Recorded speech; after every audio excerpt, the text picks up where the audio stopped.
Welcome to episode number 3 of Off Angle. A lot to talk about today. How you doing today, Stu? I'm good.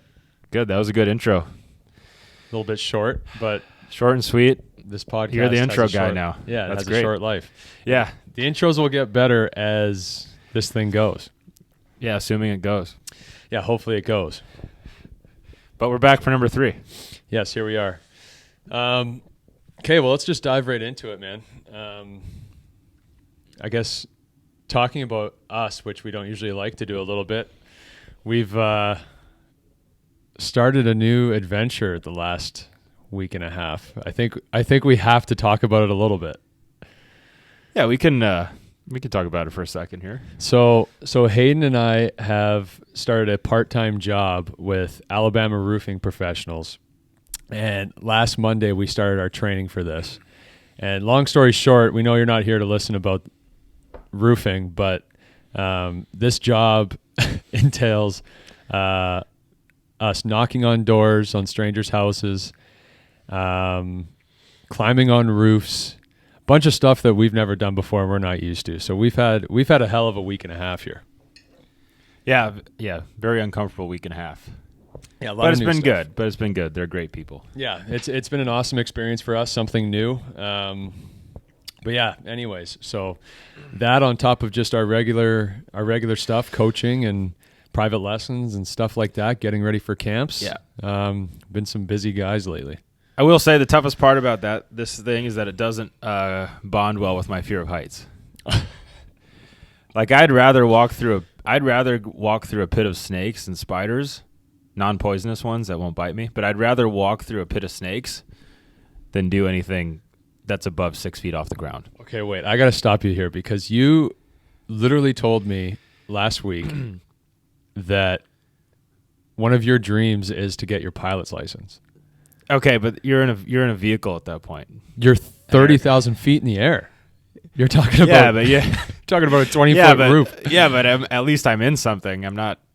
Yeah. That could crash. It could, but I feel like I don't want to say you're more in control of that, but you're.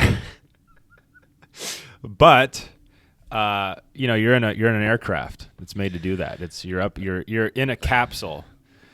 You're not on a freestanding object just standing there 30,000 feet in the air.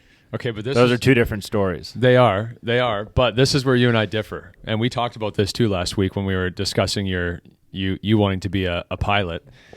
For me, I want my license for that. Right. For me, I would rather be on the roof, which is definitely more sketchy than an airplane, right? Statistically, it's got to be. In my opinion, yeah. But I would rather be on that roof because I have full control over my life at that moment. Whereas if I'm on an airplane, which, by the way, I'm terrified of flying, even though obviously I do it, I have zero control over it. I don't trust people as well as I should, I guess. I don't trust that the pilot's not just going to fly that thing into the ground. But I think it's incredible that you have a fear of heights and you want to be a pilot. I think there's something there that's wild. Well, here's my argument for that to you, and maybe I'll get you on this one, is that's why I want to be the guy in control of the plane. Damn, you did get me on that one. Okay, fair enough. That's why you want your training to be in control of it. Right. You know what I mean? Yeah, you stumped me there. I think I would that's a good point because I would definitely rather be Then flying. You don't have to worry about that. Yeah, I'd rather be flying the plane than a passenger on it. Yeah. Even though I don't know how to fly a plane, but you get what I'm saying. That's a good point. You got me there. That's why you should learn. Right. Okay, anyways. All right, so going back to last week's podcast, one of the things that stumped us collectively was we were talking about it was Igor who in his reverse made a save that actually his shoulder elevated the net. Yeah. Was he the one who let in the goal that you were talking about? Yeah, but I think it went in after his shoulder elevated the net. Right, but that sparked the conversation of if the net gets elevated and the puck goes in, does it count as a goal? Right. Now, when we say that, do we mean that the net is still like if it were to fall back down, it would fall back into place? It would fall back down on its moorings, Yeah. where it's supposed to be. Right. But for a split second, which is all it takes, it would technically be off. It'd be taller than it's supposed to be for a regulation size net. Okay. For organized ice hockey. So in my quick little research I did, the only thing I could find that's remotely close to this, is this the quote here? Okay. So the quote, this is coming from AI Overview on Google, but it's pulling it from, I don't even know. I don't understand AI. Anyways. Answer to the question, does a goal count if net is lifted in the NHL? That sounds it. That's pretty straightforward. Okay. So answer from AI on Google. Yes, a goal can count if the net is lifted in the NHL. If the goalpost is deliberately or accidentally displaced before the puck crosses the goal line. The goalpost must be displaced by a defending player and the following conditions must be met. Either or both goal pegs are no longer in their respective holes in the ice. The net has come completely off one or both pegs. So the net wouldn't come off either peg. Right. But the net's technically now 4 feet 6 inches tall as opposed to 4 feet tall. Right, yeah. And for especially NHL shooters, 6 inches is a huge amount of space. Yeah. Especially for a puck that's like, what, an inch or less tall? Less than an inch tall? Yeah. So an extra 6 inches of height on that net is royally going to screw me over. Yeah. If you lift it, even if you lift it 3, that's a lot. Yeah. That's a lot of space. Big time. So they're saying, so I would, from that, my interpretation from that quote is that it would still count. Yeah, I think it would too. Now, hopefully, if you're lifting the net with your shoulder, because think about it, you're reacting in your RVH, so you're reacting up, which is going to put your shoulder basically on the crossbar or just underneath it. If you're the one lifting it, hopefully there's no space there because it's being lifted by your shoulder and brought down by your shoulder. Mm-hmm. So even if it does hit, like in the spot that's maybe 3 inches higher than the net would be normally, it just hits your shoulder and it's a save. Right. I guess it could still find its way in there, you know? Yeah, that's what I'm worried about. I'm worried about maybe you like come down fast and the net lags behind you and there's like an inch of space there before it goes in. Or if you're not like completely in the L bar, you know, like maybe you just lift the crossbar up. Yeah, maybe just lift the crossbar and so the L bar is a little bit higher and it sneaks in. Yeah. I don't know. I mean, if that happened, I would make an argument to the ref all day that shouldn't count. Because the net has now become larger than what it is. Yeah. Yeah, I would argue the same point. But we got to find that out. I want to know. We got to keep looking at that. But let's be honest. In hockey games that we have played in our professional career, I'm not gonna name any leagues. We've given up. We've had goals counted against us that were worse conditions than that. That still count. 100%. Let's talk about you. You gave up a goal through the back of the net. Did you forget about that one? I did forget until you just brought it up. But yeah, that, and I was hot after that one. Yeah, but I think he was anybody hot. I think you challenged their entire bench to a fight after that one. Or was that a different game? No, that was the same game. No, I was giving it to the ref, and then as I was skating back, their bench decided to chirp me, probably thinking I would just skate away. But then I just skated right up to their bench and just started ripping 3 guys who were ripping me. Yeah, I think what happened was they wanted to get in your head, and so they chirped you because you have a little bit of a track record. So I think I don't know if they thought you're going to skate away. I think if I'm them and I've heard your name, I would know what your response probably is going to be. Right. So it was right about on par with what I would thought it would be. Now, mind you, we won that game. We won the game. I'm not saying I played my best game after that moment, but usually, and this is recently. This is like the last 3 years. If I do snap, I make an effort to be even better. Mentally, I'm like, I got to stay dialed. I got to stay dialed. Yeah. And then I kind of just get like into the zone. Like, remember there was one game in Knoxville where I kind of snapped. And then I won't go into too much detail about that. But then right after they came down, first shot was like a 2-on-1. He tried to snap it short side, made a glove save. Yeah, I remember and then that. That was sick. Yeah, and then I came to the bench, and you're like, that's the best thing you could have done after what you just did. That's the argument I always try to make with you. Right. So in the past, I wasn't like that. But I think that when I make that argument that, hey, maybe the best thing you do is make a save next, I think you always agree with me. Yes. But then the problem is that you're like wires just cross. So everything that you just agreed with doesn't exist anymore. It's true. I don't know why. It just is what it is. Something about it. You're a goalie. It's just it's how it is. Yeah, but you're not like that. Someone chirps everyone's you. a little bit weird. How did this conversation start? How did we get to me? We're talking about you getting scored on from under the back of the net. Oh, yeah, right. Okay. Yeah, so in that situation, the ref, there was only one ref on the ice. He didn't see it. He just saw a puck in the net. Right. But that's ridiculous. I'm trying to I remember the play. I'm just trying to remember why the net lifted up. Because I think you tried to get into your RVH, so when you got in, your skate might have lifted the post for a half second. The back of the net or the side of the net? Well, the side. It went through the side of the net, but for it basically like getting scored on through the back of the net, which is ridiculous. Right. Yeah. And I remember thinking because when it first happened, I thought it went like off my skate blade or off my butt or something. That's what everybody thought, but you watched it over and over again. You're like, that doesn't. It went under the net. When we watched it, because I mean, I think they might have had an overhead cam, but maybe they didn't. But either way, we could tell just from the broadcast that it legit just went under the side of the net. Yeah. So you know how because how getting into your reverse would lift the net in that situation is sometimes when you're trying to go into your reverse, you get your skate blade a little bit too much under the post, and it kind of gets wedged under the post. Yeah, it happens a lot. So when you go down in your RVH, it lifts the net for a split second. Sometimes, sometimes that happens. Sometimes it doesn't.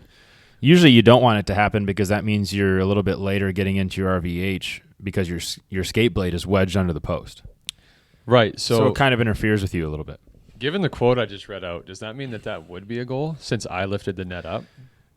Given the quote, it says because I mean, sort of. What that should say is that assuming that it crosses the goal line from the mouth of the net. Oh yeah, that's a good point because it didn't cross the goal. It came from behind. It never crossed the goal line. It got behind the goal line. Right. But it never crossed. The goal line through the mouth of the net, which I don't know. But ever since at least I've been playing organized ice hockey as a kid, usually for a goal to count, it has to go through the mouth of the net at the front. Yeah. I've never seen it any There's other a way. 6x4 opening that the puck has to go through and a goal line that it has to cross to count as a goal. Mm-hmm. And that's usually what counts as a goal, but that night in Huntsville, that wasn't the case. No, it wasn't. Yeah. And I mean, we've played in many different leagues. Yeah. That's why I haven't named any leagues. Right. Refs miss things, I guess. It is what it is. Yeah, but I mean, if you're watching the play, you see the puck go from I mean, I guess you just thought it hit the side of the net, then hit your skate, then bounce in or something. I don't know. In that situation, I snapped mostly. It's not because I don't understand the ref and his situation. That there was only one ref on the ice. It's just the situation. It's the situation itself. It's that I didn't just let that goal in. Why am I? No. Why is there a goal going up on the board right now? Yeah, that's where the frustration That's frustrating. comes. But where people in that situation, the other thing after I got but right up against their bench, was when I was skating to my net, I started screaming at the ref because it's loud in there, right? So I was screaming. Right, you're screaming. And everyone thought that I was challenging the ref, but that's not what I was doing. I was just trying to talk to the guy. Yeah. But I think your body language made it look like you were looking for one. I wasn't shaking my gloves. You know? Yeah, but you don't have to shake your gloves to look aggressive. Like after that goal went in, and then you came to the bench for a media timeout, and then you were going back, and that's when they chirped you. So you're standing at their blue line, just giving it to their bench, and they're giving it right back to you. Yeah. And then you're like, you know where I am. I'm right here. I'm right here. I can't go anywhere. It's the second period. You're in their end. Yeah. I'm not going to go anywhere. I'm going to be right here. Yeah.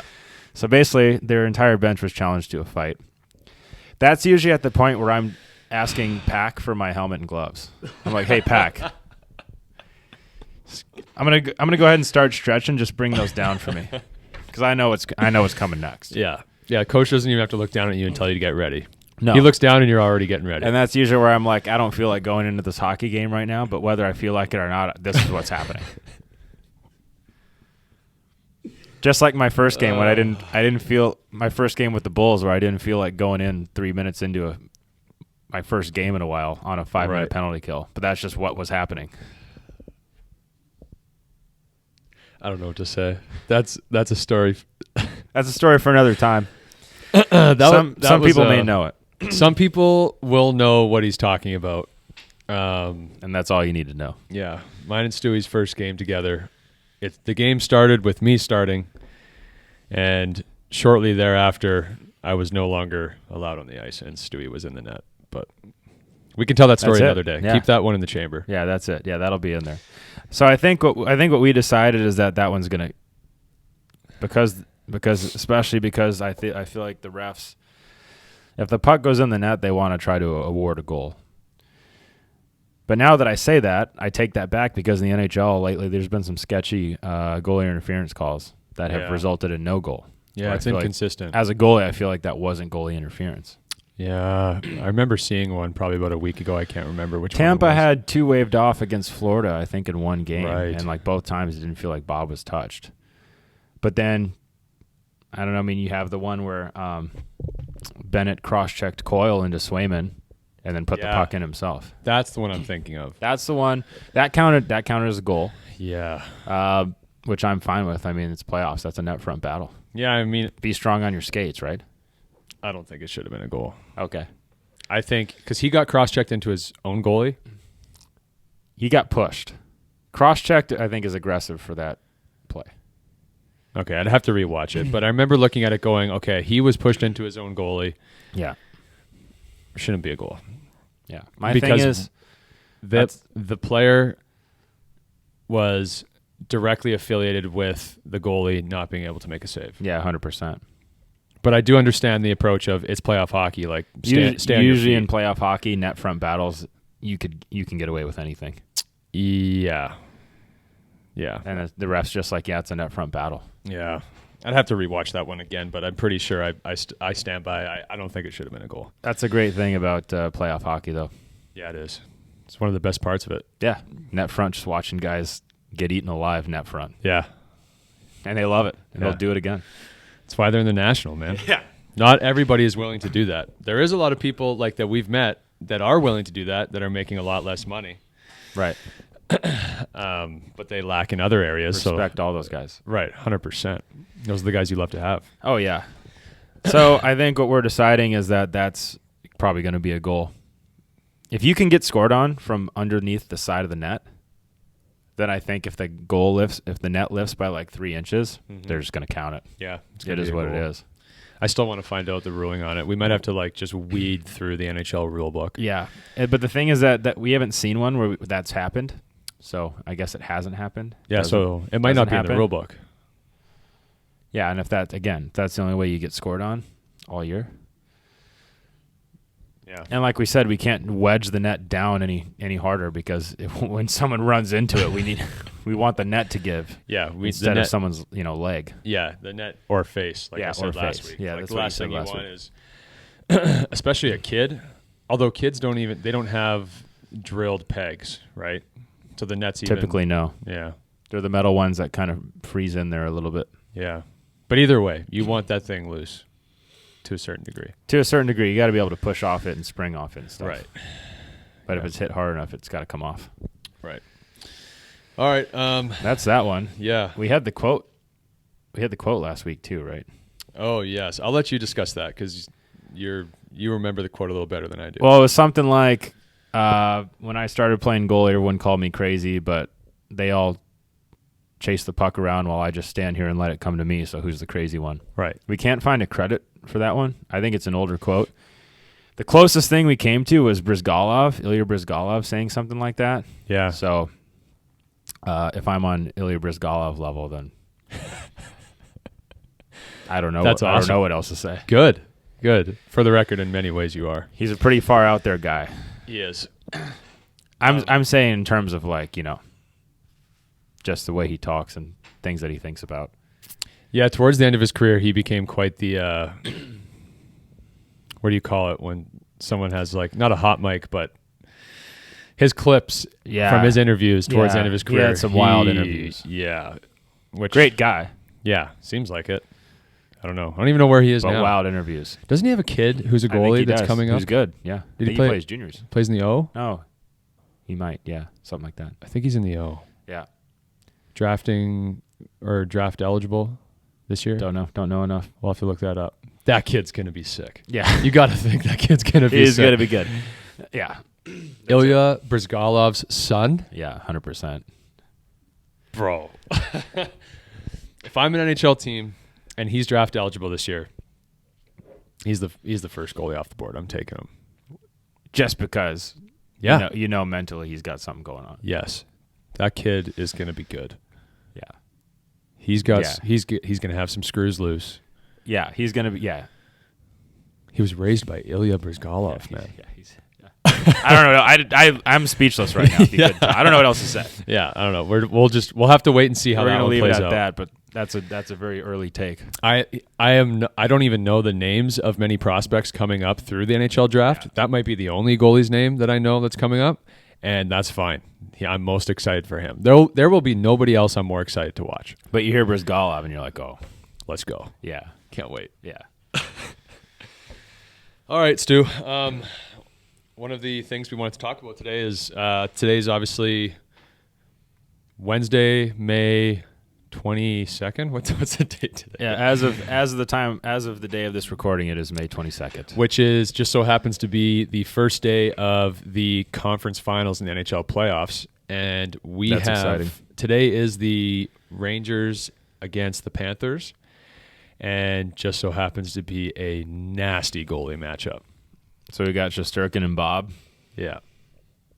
I'm excited. That's going to be fun to watch. I don't know if people realize how spoiled they are by this series, especially, I'm just talking from a goalie standpoint. Yeah. Obviously, two sick teams. I can't wait to watch. The rivalry is going to just be insane. Yeah. Both teams are high skilled. They don't. Yeah. They get dirty. I mean, you got Jacob Trouba. I think Florida does. Yeah, you're right. All right. I forget how tough the Rangers can be. The Rangers can be tough. Like, I can easily see in this series Jacob Trouba just lining guys up, and guys hope he does. Matthew Tkachuk. Who else is a nail gun on the Panthers? Sam Bennett? Yeah. I mean, that kid's not afraid of anything. No. Aaron Ekblad? Yeah. Don't they have another D-man who's just a nail gun? And don't they have that Cousins guy? Does he play in playoffs? I don't know. They used to have Radko Gudas last year, who I was a big fan of. They don't have him anymore. Yeah. Former Everett Silvertip, by the way. Yeah. He's good. They have Gus Forsling, really good defenseman, but he's not known for toughness, but he takes the body. Right. It's going to be a sick series, but just from a goalie standpoint, you're getting two of the best in the NHL. Yeah. Head-to-head, hopefully 7 games. I would love to see it go to 7, which I think it will, by the way. I wouldn't be surprised. What are you going to be looking for with these two goalies in this series? Not to put you on the spot, Stu. I know you're going to be looking for a lot of different things. Yeah. I know you love both these goalies, as do I. You specifically got me on Bobrovsky. So what part of his game are you obsessed with? Well, Bob, obviously his skating and his edge work is unbelievable. Like, he looks really good and like kind of pretty technical when he's moving around. But I think he's able to pair that with athleticism, and so he seems to be in position due to his skating and just how fast he is and how well he can move. He can do crazy stuff with his hips. Like, he's into his reverse. His feet are on both posts, which not everybody can do. I mean, obviously his level of compete, even when it looks like he's down and out, he's able to somehow come up with a save. Yeah. So all that kind of stuff is what I enjoy watching with Bob. One of the things I like to look for with him is that I think when he's on, he's not as aggressive as he is maybe when he's feeling like he has to try a little harder to stop the puck. Yeah, one sign that comes to mind that you and I discussed, and I know like you you've kind of paid more attention to Bob than I have in regards to like the timeline of it. Yeah. Like, I really got obsessed with Bob over the past couple of years. You've obviously, I mean, you know more about him just from your experience with Columbus and all that. So one thing that I noticed when he is off that you and I both pointed out was his swinging his dang stick around. You know what I mean? Oh, yeah. You know what I'm talking about? So he'll be in his reverse and somebody will be like doing a wraparound or like 6 feet from his net, and he like tries to do this like big horseshoe swinging his stick poke check. He gets that's one thing is he does get a little bit aggressive with his stick, I think. Yeah. So like a player will be behind the net with the puck looking to make a play to the middle, and Bob will like have his stick fully extended, like his hand up all the way to his knob, trying to intercept that pass, which I love how active he is and like ready. But I mean, rule of thumb is that we usually, as goalies, our job is to take away the pass through the blue paint. Yeah. So outside of about 12 inches on each side of our net, maybe a little bit more, we don't really need to go reaching for pucks. Yeah, which I would argue if you're using that measurement, you very rarely have to slide your hand up the shaft of your stick. No, I don't think you ever do. I just think it puts you in such a tough position if that pass gets through. Yeah, it's all or nothing in my opinion. Because him, in this case in particular, he's playing against NHL forwards, and when those guys are making plays, they make plays. Yeah. So if they see his stick extended, they're like, "Oh, I'm just going to go under his triangle. I'm just going to go underneath his stick." Yeah. And then now, you're facing a one-timer in the middle, and your blocker hand is all the way past your post. your post. Yeah. So now your body weight, the whole part of the net's going to be open. Yeah. And that's something that I struggled with that you and I noticed from watching video on my game is I was leaning paddle down on my blocker side reverse. I know you know what I'm talking about. Yeah. Which the issue with that, and that was I was doing that because I was trying to make sure, like, kind of jam them, take away that blue paint that you're talking about. Right. But at times I would do it so much that my body weight was shifted over so much that if they did seam it across the crease, it was very difficult for me to get over to my post. Because your head and shoulders are leaning now outside the post, and all your weight is committed to one way. So if they go cross crease, or even to the middle, you're probably in some trouble. Yeah, and I think, and then if you talk about Bob doing it, he's swinging his hand is on the knob, like he's fully committed to that. He is. But that's, I mean, is there anything else in regards to Bob that you notice when he's off? I know there was a goal last week, or maybe even the week before, where it was kind of a low to high play to the slot from behind the net, where he kind of chased out a little bit. I don't know if you know which play I'm talking about. And I believe they did lose that game. Actually, no, they still won that game. Have they lost a game? The Panthers? Yeah, I think they have. Yeah, they lost to Boston a couple times. Yeah, that's right. Okay. Anyways, yeah, things to look for Bob. I mean, like you said, I'm going to sound like a broken record here. Signs that he's off would be just chasing the game, because he's usually doesn't, and he's so good at being athletic inside the box, inside his crease. So he doesn't chase around a lot when he's on, and he reads the game so well that he usually knows where to be, and he's in position, and he's set, just ready for the puck to hit him, which is fun to watch as a goalie. Yeah. It's not as fun to watch as a spectator because he just gets hit in the chest a lot, or he makes saves look easy. But as goalies, if a goalie is making saves look easy, that's a really good goalie, because that just means he's in position, pucks are just hitting him, and he's doing that at the NHL level, by the way, where the puck is moving super fast. Yeah, exactly. Yeah, I think with Bob, it's just pay attention to the detail, like you said, his edge work, his mobility, his athleticism. His hands are always so active and athletic. Yeah, if you can just, during this series, if the Rangers are in their offensive zone, and if you can just watch Bob move around his crease without even, I'm not even talking when he gets a shot, I think you'll realize how detailed and how good he is. Yeah, I mean, a big thing that we always talk about with goalies that we coach is doing the work before the shot happens or before the play happens.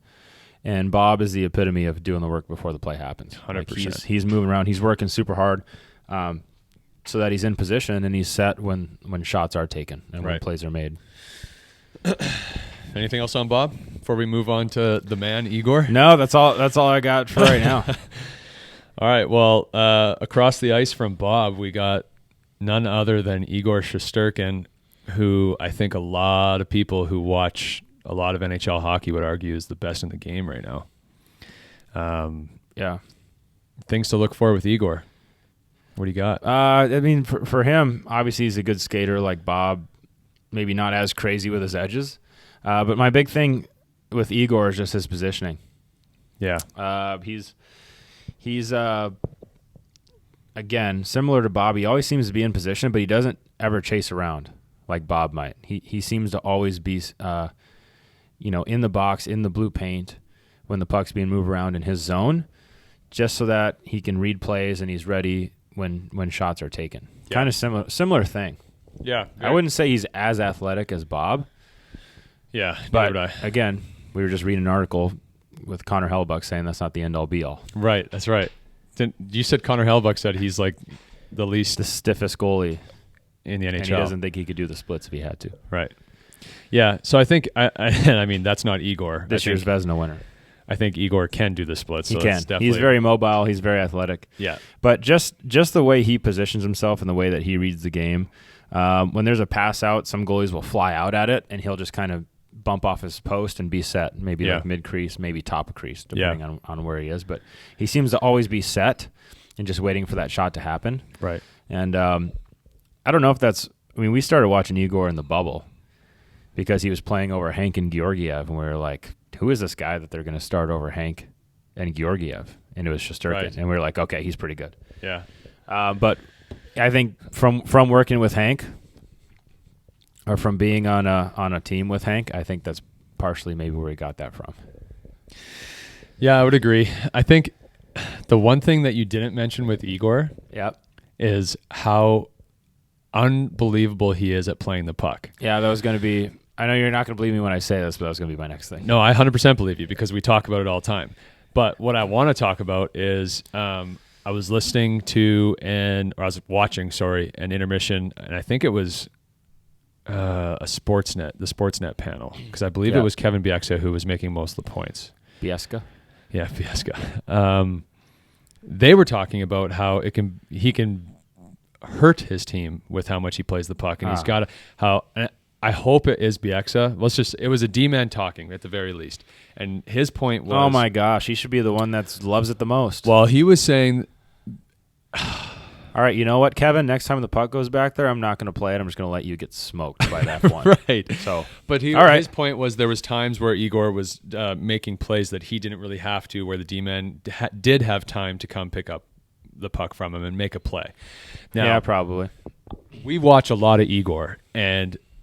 to a certain degree, okay, fine. There is times where he probably could just make a little 5-foot pass to his D-man. He doesn't have to make a stretch pass up to his winger on the far blue line. Fair enough. But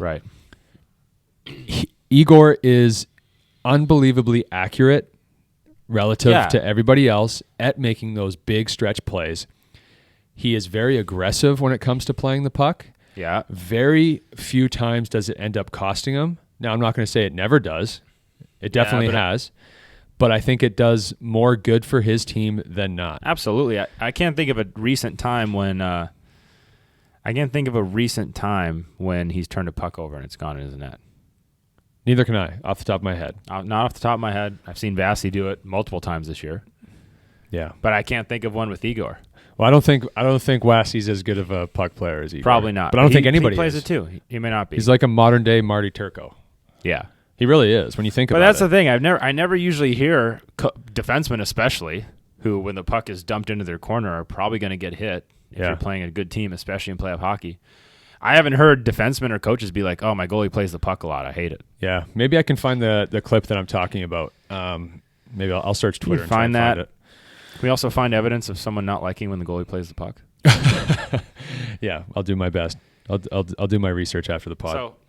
So there are some goalies who are super aggressive with the puck when maybe they don't need to be. Like Mike Smith comes to mind. Great puck handler.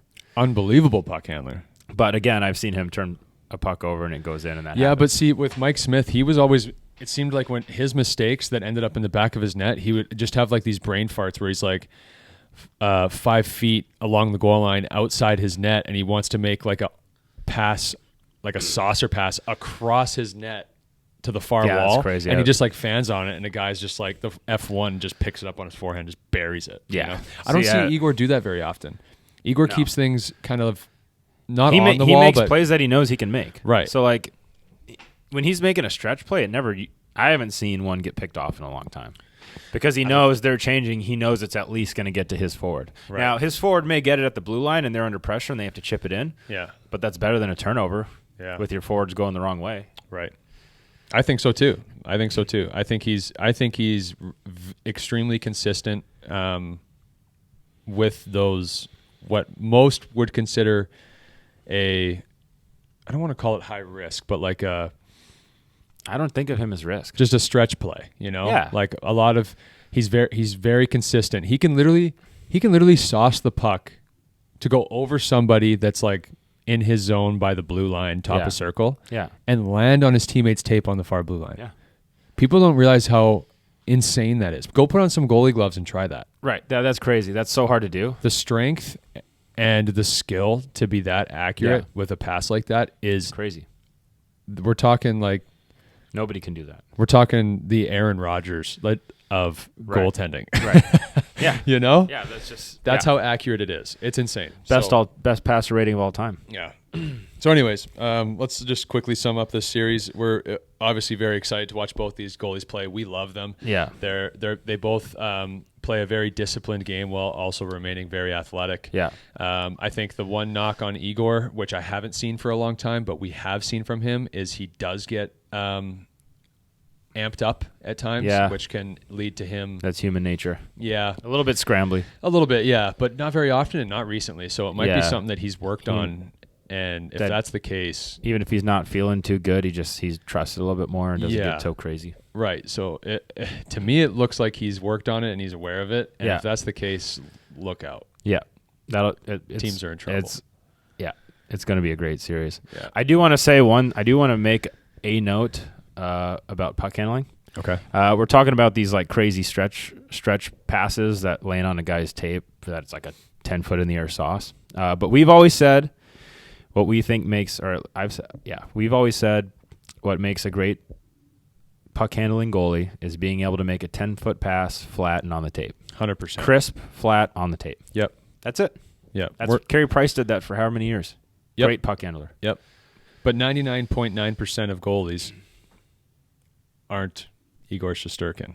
And he still makes those plays. Yeah. Oh, yeah. Know? He makes them all the time. 100%. If you can make a stretch pass the far blue line and land it on someone's tape, you can make a 10-foot pass, hopefully. Right.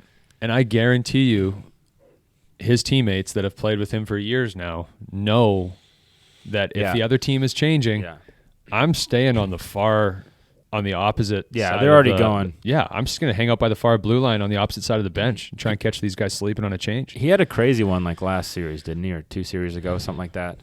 Man, for the amount of hockey I've been able to watch, which hasn't been much of late, it seems like every time I tune in, he makes like 2 or 3 or attempts 2 or 3 stretch passes like that. Okay. But what I found crazy about one of them is that it was a pretty normal dump, like a rim to the goalie. And usually when you're going back, you're thinking, okay, they're probably going to have F1, F2, and you don't really get a chance to read everything that's going on. So you might just bump it to your defenseman one way or the other. Yeah. On what seemed like a rim where he would have pressure, he read that, I don't know, maybe 2 other guys or 3 other guys were changing. Yeah. And instead of just bumping it to his D, he turned and took the chance to fire it up ice to a guy at the far blue. Tape to tape, I bet. Like that read is incredibly difficult. Yeah, 100%. The poise and the vision he has to have to go back, stop the puck, and realize that they're actually not forechecking as hard as you would think they would. Mm-hmm. Because when you go back there, you're already thinking in your head, okay, I have pressure. Yep. So for him to have the poise and the vision and the awareness to go back there, stop that puck, already have taken a look up ice and know that he's just zinging it to the far blue is incredible. Yeah. All right, that's my Igor rant for the day. Watch him go out game 1 tonight and just have my gosh. a turnover. We're going to release this podcast tonight. Dude, I don't remember I'm going to eat my words so fast. I don't remember what game I was watching. I think it was Carolina, New York that just played? Yes. Maybe it was Dallas, Colorado. But I was saying, oh, yeah, Dallas should pull their goalie for sure right now. Like, Colorado's not going to score an empty net. They just turn and zing it from the far ice. As that's leaving my mouth, he shoots it down, and I say I'm about to eat my words, and then it just goes right in the middle of the net. It's a beautiful thing about hockey, man. As soon as you say it, the opposite happens. Yeah. It is what it is. You do our best to analyze the game. Take it for what it's worth, which it ain't worth much. Ain't worth much. not as I'm saying right now. I think I would pull my goalie because it's going to be fine, and then it goes right in the middle of the net. Like you literally hear the bonk of like the middle back bar getting hit. Yeah. All right, let's move on here. The other series, we've got the Dallas Stars against the Edmonton Oilers. Totally different goalie matchup here. We've got, obviously, on the Stars end, you've got Jake Ottinger. Yeah. I believe their backup is Scott Wedgwood. Yep. Who I actually got to see this year live during Really? that when the Stars beat the Preds 9-2. I was actually at that game. Yes. He played. He played well. He went in Yeah. for the third period because the Stars were up 7-2. Nothing was Gotcha. wrong with Otter. They were just Yeah. like actually it might have been 7-1 at that time. But anyways, I like. I've skated with him a few times. yep, Good, really great guy. yeah. One of my favorite things about him is that he matches my love for video games as Oh, a yeah. goalie. So Really? yeah, Well, I'm glad you two Cool. can share that together because we cannot. right. Yeah, I'm a nerd. I mean, I used to play video games, and then my son was born, and now I do not play video Right, games. you're right. You're doing things with your life. I'm 30 years old and I enjoy video games. Right. I play with NASCARs on the floor with my son. Right, with your son, Yeah. which is great. Yeah. Yeah. Yeah. Both good. Okay. So we got Jake Ottinger. I think if we do end up seeing Scott Wedgwood, something terrible happened with Ottinger, meaning injury, or he just forgot how to play. On the other side of things, we've got with the Edmonton Oilers, we've got Stuart Skinner, and in my notes here, I've got /Pickard ? Yeah, I'm not sure how that worked out last year. I mean, Skinner started Game 7, but Pickard played a couple games. He won one of them. He won, I believe, Game 5. I think he won and then lost, and they went back to Skinner. Yeah, something like that. But there was something in the. I was just looking up on the. This shows you how much hockey Hayden and I have been able to watch. Again, we've got a roofing gig that's been taking up a few hours of our day here. I'm not going to find what we're looking for here. Anyways, so No, I think it's all right. Pickard got at least into one game where he performed well. He got a win. Yeah. Skinner prior to that was struggling. Then at least for Game 7 and I think Game 6, Skinner was in the net. He played Game 6 too. Yeah. So Skinner's not. Both Skinner and Pickard have not been goalies that you and I have really paid that much attention to. no. I mean, there's obviously Skinner is a younger guy. Pickard's story is amazing. I actually know him from back home. He's an unbelievable guy. Yeah. And I actually, again, on one of the broadcasts, they were talking about how loved he is by his teammates. Yeah, that's awesome. And they were all so pumped for him to get that win. So that's obviously always cool. He was, I mean, I know probably more about Pickard than most do just because I know him from back home. But Yeah, that's cool. long story short, he was fairly highly touted in juniors, was drafted to, I believe, the Avalanche probably in like 2010. And kind of since then, he actually was the starter for Colorado. He was. I remember that. Was that the year that they were just brutal, though? Maybe one of them. I just remember PK Subban scoring that goal where he like walks out from behind the net, somehow has 8 seconds alone in the slot by himself and makes like 4 moves and scores. That was like a PK highlight reel goal. Okay, I don't remember that one, but yeah, vintage PK. Yeah, vintage PK. Anyway, so in regards to Calvin Pickard, just a great story. You know, he obviously hasn't had the easiest route since he's been drafted to the NHL. I mean, you and I would argue that his route That's a seems pretty darn good route. Yeah, but he's been up and down from the minors, being the American Hockey League and the NHL for years now. So just kind of cool to see him step into a Game 5 in the second round Stanley Cup playoffs and perform for his team, man. That's I think awesome. That's awesome. So happy for him. But obviously we're going to be, I'm guessing, I'm assuming Stuart Skinner is going to be stepping in the pipes first. So I don't know if you want to just won Game 7.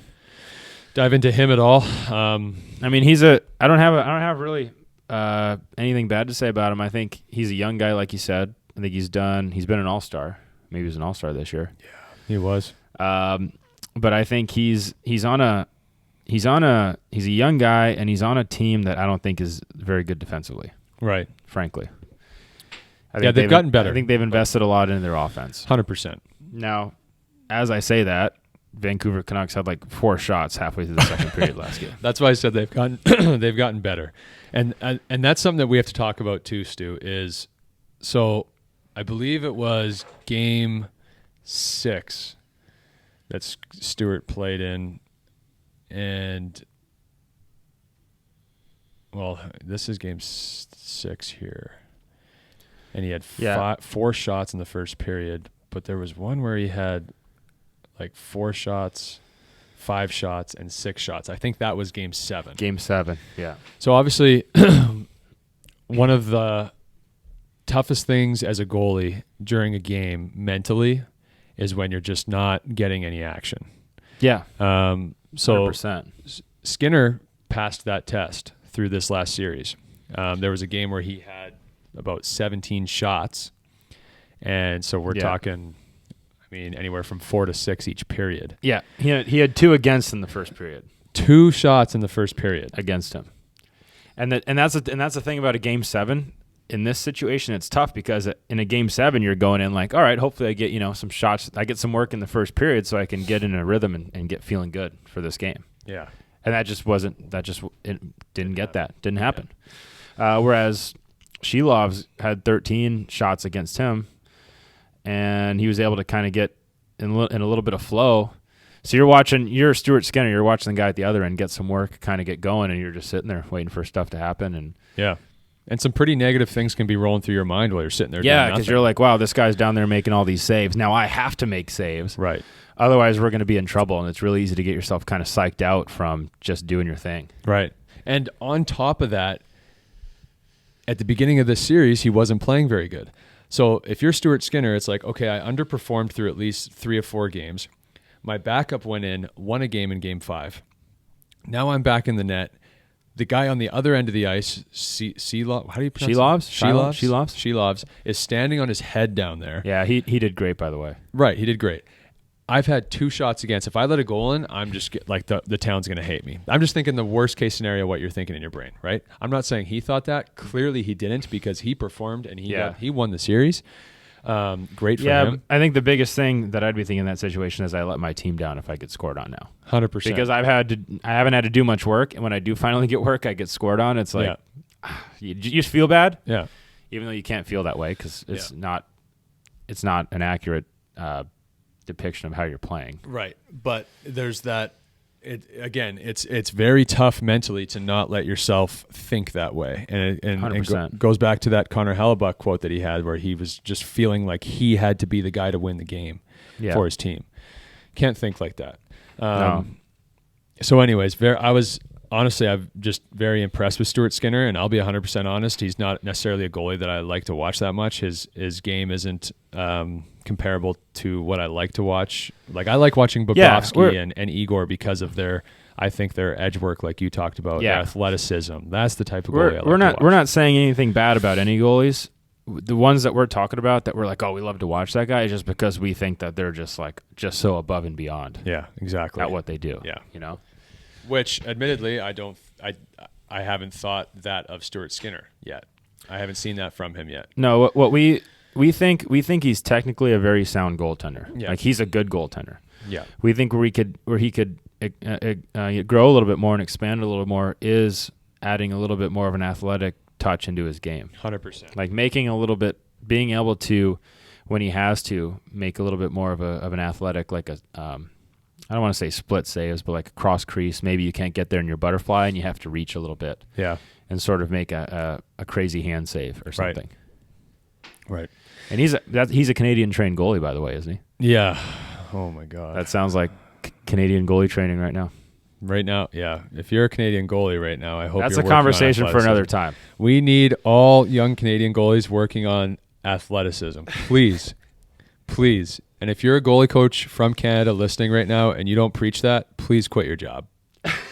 Just do us a favor because we look bad right now. Russian goalies, even American goalies. You have some pent-up resentment to the Canadian goaltending system right now. I do because I came through it. And personally, my game, I was the opposite of a Canadian goalie. But because of that, I was told growing up, I was taught numerous times by numerous coaches all the way from the time I was 10 years old to 20 years old.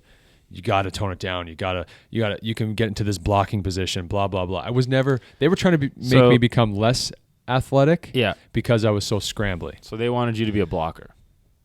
Yes. In some cases. Yes. And I like to believe, and I really don't think it's still that way. I think it's changed. I think like you can look at a guy like Carey Price. He did actually have kind of a blocking stance even. Like if you look at Carey Price's just strictly his goalie stance from say 2007 that was when he first came into the league, right? Right, but this is kind of the time I'm talking about when I was young growing up, right? Yeah. Carey Price, very upright spine, like he's not like hunched over hands kind of just like super like structured and blocking position. Even just I'm just talking his stance. Right. Then if you go look at a picture, Google Carey Price 2020. His stance so athletic.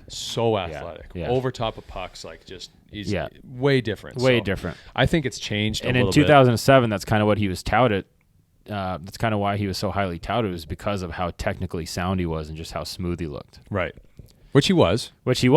But fast forward to 2020, 2021 when they went on that cup run, he was still smooth, but he's not trying to be smooth. He's working his butt off in there. 100%. And just the way that he moves as a goalie looks smooth, which is great. Yeah. But you can see, even though he looks technically sound, just how athletic he is. Like, he would make some crazy saves, backdoor saves. 100%. He still is able to make super athletic saves. Yeah. And you're right. You can kind of tell how his game changed a little bit, and maybe how his foundation went from straight technique to a little bit more athleticism with technique added onto it. Yeah. It was actually incredible. And I think there was a time where I actually noticed it, this is probably wrong, but around like 2016, where he just completely changed his stance. And I noticed it when he was like lining up for an in zone draw. I was like, whoa, what is he doing? That doesn't look like Carey Price. Yeah. But fast forward. And he won the Hart and Vezina in 14-15, if I'm not mistaken. Yeah. So anyways, point is, Canadian goalies, man. I hope you're focusing on the right things, because it's becoming painful for me to just see all these Russian and American goalies destroy. Yeah, the European goalies are on it. Oh yeah, especially the Russian ones, man. The Russian ones are awesome. Yeah, we love the way they play.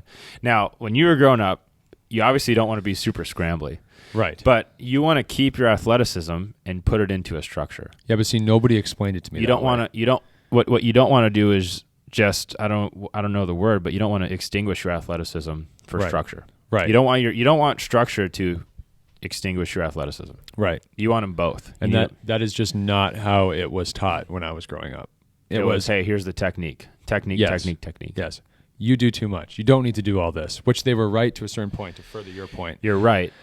They were trying to make me not be scrambly. Yeah. But they were approaching it the wrong way. Yeah, because sometimes when you're being coached like that and you're like, okay, I need to try not to be scrambly, then you try to work super hard to just be perfect, like a robot. Then you try to be then you try to be robotic. 100%. And that's not good either. But you have to explain it. You have to say, hey, you don't need to be scrambling around so much. You don't need to be on your stomach every time I look over and you're in the net. Yeah. But you can't be a robot either. So you need to have an athletic foundation and put structure onto it. So you are playing with the same level of athleticism. You're just not ending up scrambling and diving all over the place and being on all fours in the net while there's someone shooting. Right. Which at times I definitely was growing up. So like it's well, I saw that happen this season. Right. Yeah, that's true. Even in Everett, it was the same thing. Like I have WHL. You know what? I have to show you this picture while we're live, because people got to hear your reaction. I got to put the mic down. I'm nervous. I'm a little bit nervous. We do have to talk about Ottinger before we go to. All right, we can. Yeah, but I'm a little bit nervous for this. You will see. I don't know what this is going to give me. I don't even want to say anything.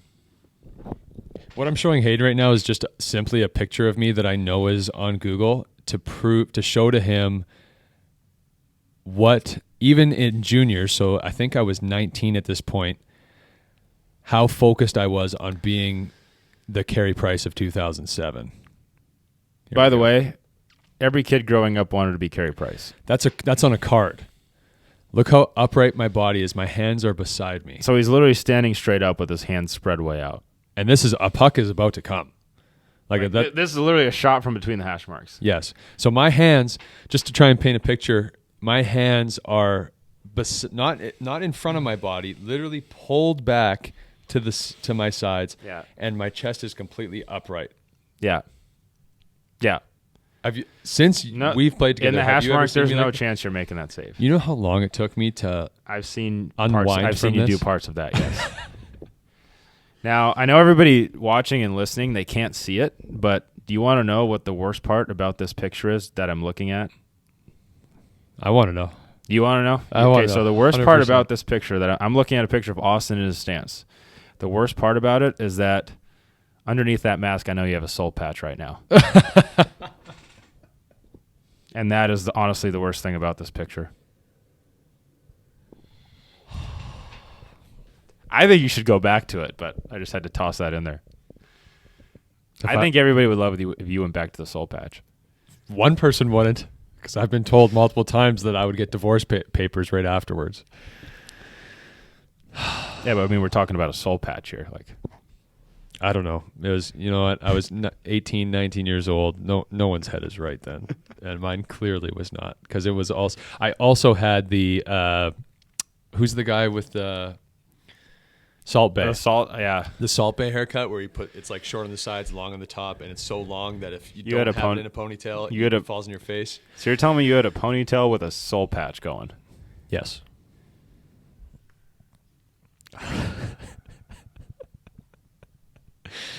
Again. And what inspired you to get rid of that again?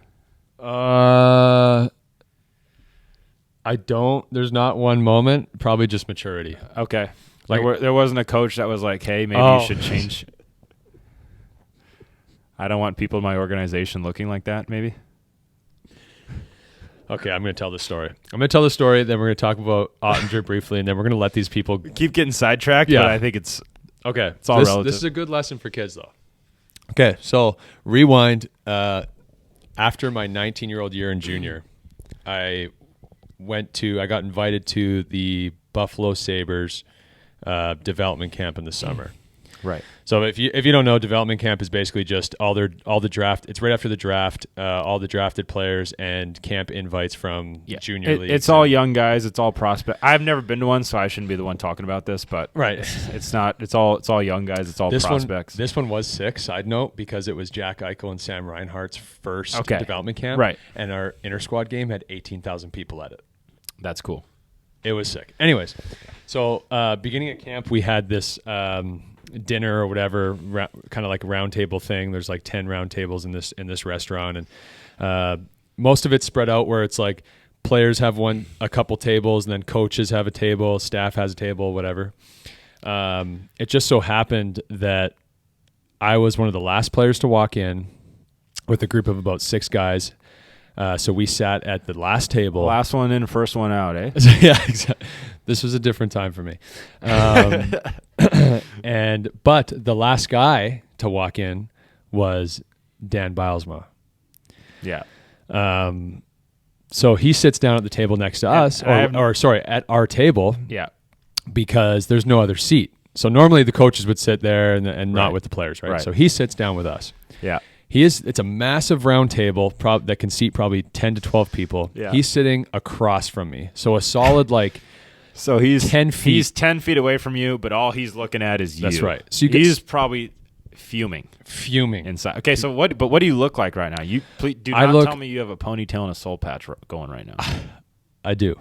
No, sorry, I don't. I knew the ponytail. At that point, I was mature enough to know that the ponytail was unacceptable for an NHL dinner. But the hair was so long that when I had to have it styled, the only way to style it was to grease it back. Oh no. And if it wasn't like the stiff gel, it would fall over and look like crap. So it had to be the stiff gel. So you know those helmets that So I could crack an egg on your hair at this point. Yes, and it's long, so it's combed backward. You know those helmets that like people who like race bicycles or whatever. Oh my gosh! You know what I'm talking about? Yeah. That's basically what it looked like on the top of my head. It's not the worst I've seen on top of your head, but it's certainly not the best. So, anyways, I'm sitting across from Coach Bilesma, and it probably goes about 20 to 30 minutes into this awkwardest table I've ever been at. You've got a bunch of young kids, and you've got an NHL head coach, Stanley Cup winner with the Pittsburgh Penguins, Coach Sidney Crosby, Evgeny Malkin. People know who he is. Guy knows how to win. Right. He seems like a tough coach that's going to be tough on you. Right. Like he's like a good coach, a guy you want to play for. Yes. But he's not going to let you get away with some stuff. That's right. So you got Dan Bilesma, sitting at a round table with, call it 9 rookie nervous development camp players. Yeah. He looks across. I'd be shaken. But he's only looking at you. Right. The table is fairly quiet, very awkward. Everyone's nervous. Coach Bilesma starts to try and start a little bit of dialogue, a little bit of conversation. He goes around the table asking everybody like where they're from, whatever. Yeah, he's a good guy. So he gets to me. I'm like at the halfway point of everyone talking, and I go through my spiel. Austin Lotz from St. Adolphe, Manitoba, blah blah blah. Yeah. And as soon as I'm done that, I'm nervous, right? Like I'm like hands tucked underneeth the table. Yeah, like you can barely talk. Barely talk. And he pretty much looks at me and goes, "So, a nice haircut." He's like red in the face. Not even looking at me, eating food. Oh like no! Nice haircut. And he's kind of giving it like these. Nice haircut. Tilting his head back and forth. He's like cutting his. He's like stabbing through his plate, trying to cut his steak. And he goes, "You like that haircut?" And I was like, "Well, it's getting a little long, but yeah, I don't know. I don't even remember what I said. Something along those lines." What do you say at that? I would be frozen. And all he says back to me was, "Huh." And again, not looking at me, he goes, "Huh. Probably not the haircut I want to have when I'm meeting my first NHL head coach."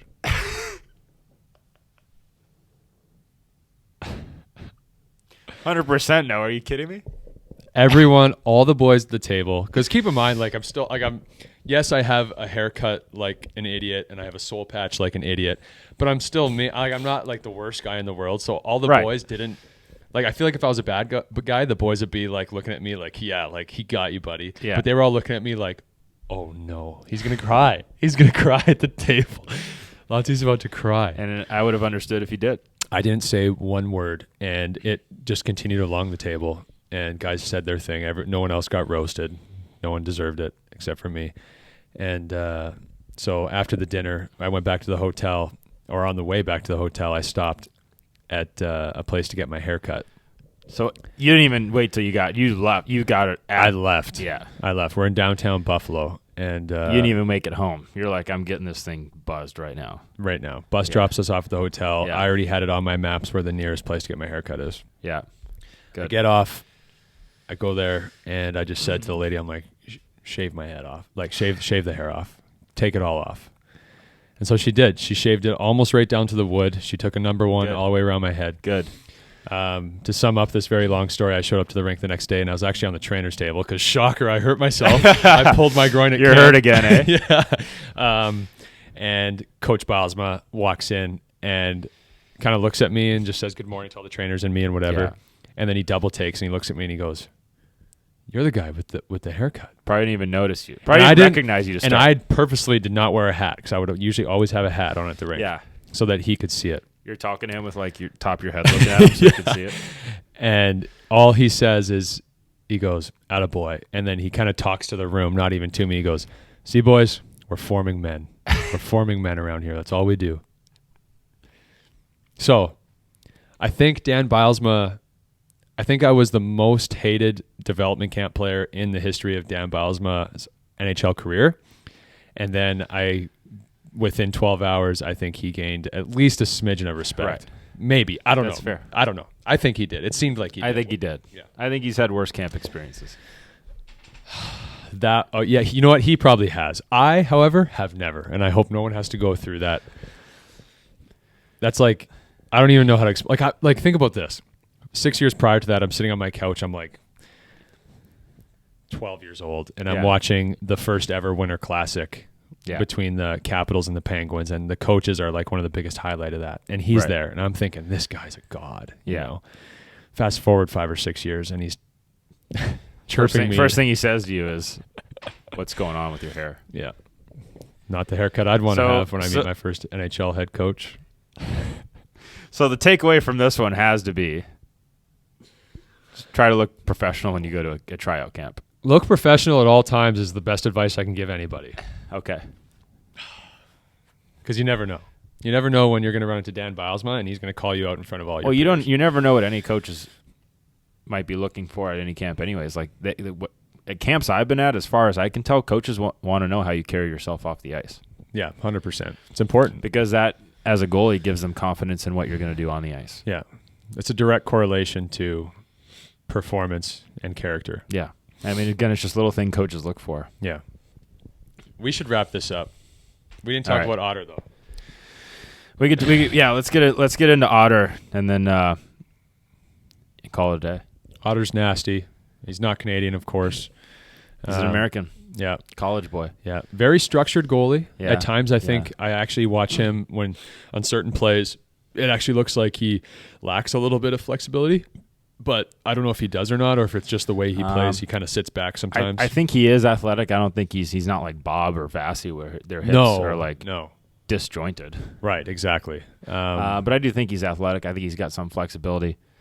I think technically he's obviously very sound. Yeah. The way what I've noticed about him is the way he gets into his reverse is really nice. So if there's a rush coming down the wall, he'll go on the post and he'll go straight down into his reverse. A lot of goalies will lean off the post and then shift into the reverse. He just goes straight down into it. Yep. And it's not easy to do, but he does a really good job with it. He makes it look easy. He's very smooth. He's very smooth. He's a really good goalie.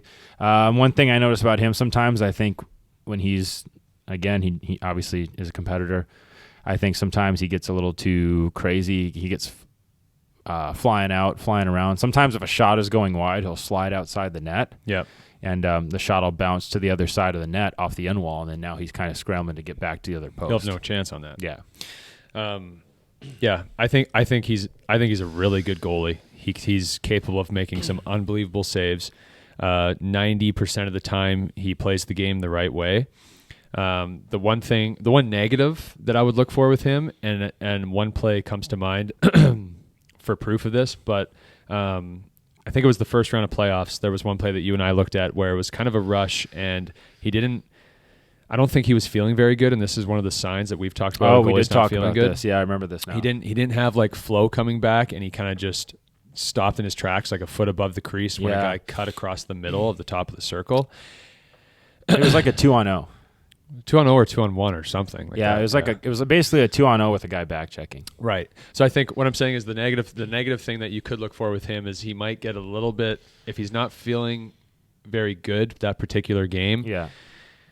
I'm not going to say he locks up, but he just lacks flow into his crease. It looks like he's kind of trying to fight it and do too much. Yeah, and that happens with a lot of goalies. Like if there's a 2-on-0 or a breakaway, if you don't, like let's say you don't feel focused, you don't feel your best. If you don't trust your ability to read that puck and react to it off the stick, what you're going to do is try to stay out and just try to take away space and hope the puck hits you. Right. So in that situation, instead of backing up and trusting his response to the puck being shot or whatever, he just tried to go out, fly out, and try to butterfly and just take away a lot of space. And so when the player passed it over, he just had no chance. Yeah, exactly. But overall, almost every goalie will do that at some point if they don't feel like they're reading the puck well, they're seeing the puck well during the game. Yeah, we see it all the time. We do it. But what happens is when you do that, instead of your momentum taking you backwards so you can get across when there's a lateral play, like on a 2-on-0, let's say, your momentum is actually almost leaning forwards. Mm-hmm. So now if the puck is moved laterally, you have no chance getting there because all your momentum is taking you forwards instead of backwards, which is going to allow you to push across fast in the event of a pass or a move one way or the other. Right. And a good sign of maybe if you just don't have too much goalie knowledge, a good sign of seeing that from a guy is on a play like that where they are falling backwards to make a save. Yeah.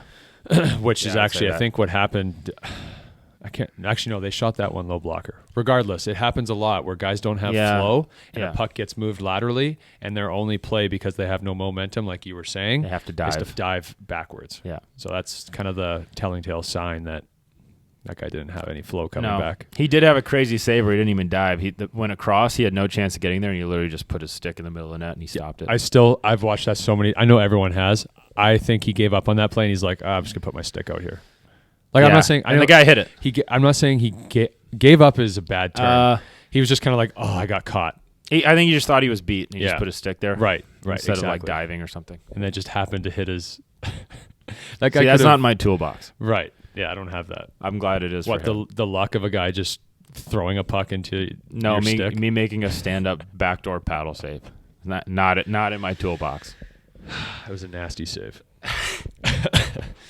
All right. It was, but it goes to show, and we've talked about this, usually when shooters, if you'll notice this in a lot of hockey, and the guy who first told me this was Eric Levine, actually. Peoria, Okay.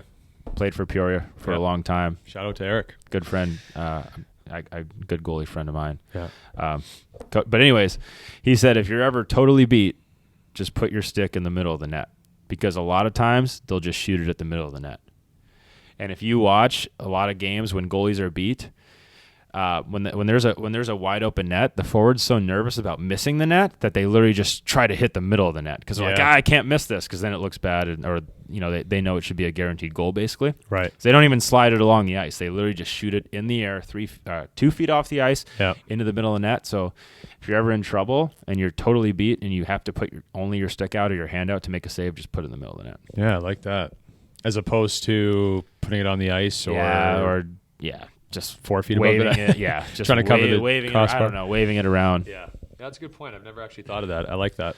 But watch how many saves are made where the goalie's totally beat and they just go like this, middle of the net with their stick, and it hits it. Yeah. What I'm thinking about right now is like us during our private lessons, and that's exactly what I do too. Yeah. Like, oh, Stewie just fed me a backdoor pass. I got the entire net. I should hit have this to in hit the the bottom of net. the net. Yeah, and then somebody just puts their paddle in the middle of the net and it just hits it and they make the save, and you're like, that shouldn't happen. Shouldn't happen. Bear down. But you're afraid to miss the net. Right, exactly. That's assuming that you get it on net. Right. Some of your one-timers. Most of my one-timers go right through my stick blade. And if you were watching it from the stands, you'd be like, that guy's stick just broke, but it didn't. They like hot potato off your stick into the corner. Yeah. Or I try and force it post in and I just miss the net. I'm working on it. It's a work in progress. But the ones you do hit the net, when you have a wide open net, you get robbed. Yeah. So yeah. I'll have to get in touch with Warrior Hockey and try and fix the arrow. Yeah, it's definitely the stick's problem, right? Yeah, the arrow's broken. Yeah. It's not the archer, it's the arrow, right? Yeah, that's right. All right, Stu. I think that's a wrap. Let's wrap it up. Yeah, episode 3. Obviously, we discussed a lot today. We hope you all enjoyed. We'll be back next week for episode 4. Hopefully of Off Angle. Yeah. Thank everybody for listening. Yeah. If you're still listening, thank you. Again. Yep. What are you doing? Probably find something better to do, but we do appreciate you. We do appreciate it. And something that would be nice for us is if you have any questions about goaltending or anything in general, or how to play situations, or go ahead and you can ask those in the comments or comment those on any platform, and we'll do our best to look at those and address those next episode. Absolutely. So, yeah. Thank you guys so much for listening. All right. Appreciate it. All right. Thank you. Take care.